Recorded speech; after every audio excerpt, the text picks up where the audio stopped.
worked with my colleague Sarah at the Hardly Media Impact Initiative, where we equip leaders of faith and moral courage to advance justice with media, with great stories.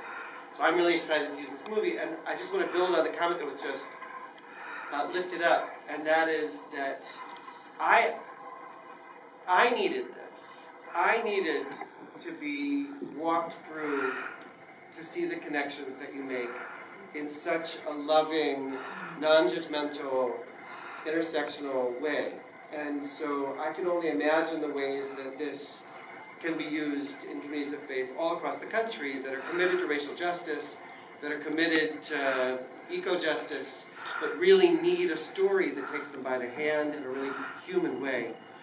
So I'm excited, but you're the master of impact. So what is your fantasy for how this movie can change the world? Well, we'll be really happy if it changes one city at a time, and change happens slowly, so that's okay too, though this is urgent. I mean, honestly, we just finished the movie, and we're just coming to understand how people respond. In the past, I've really made movies with movements all the step of the way, every step of the way, so I really understood exactly how to bring it into the world, because all the organizers behind Blue Vinyl, we understood, the 4 platforms that we were going to be working on and how we were going to launch, this consumer revolution, and it worked over 10 years. It worked.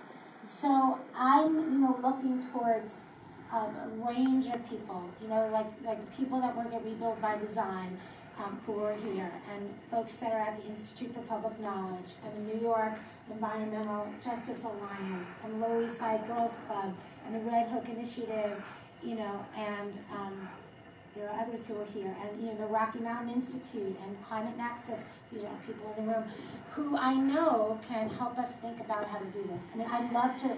Do we start with the mayors? Do we start with the every single city has an Office of Resilience and Disaster Preparedness? Are they working really well with, folks like you who are already doing their own form of disaster preparedness?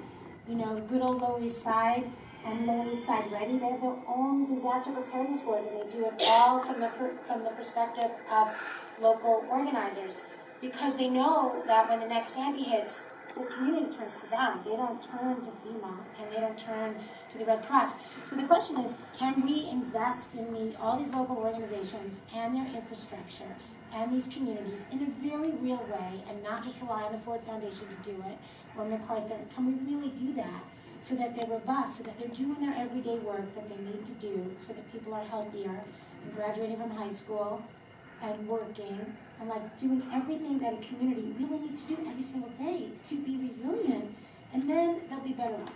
And that's what we've all learned, that's what Eric's dedicated to, can we invest in the libraries, which will become the hub, and their air conditioning. So that is sort of the big question, is where is that reinvestment going to happen, and at what level? And which perspective do we use, whose lens? And we have to go, but we're going. A bunch of us, we have room for 50 at 20 Cooper Square, and we're going to continue this conversation over a little wine and some cheese. Please join Judith there. JudithHelfand. Don't forget to vote. Don't forget to vote. Don't forget to tell your friends about the film. Everybody, please thank Director JudithHelfand. Author.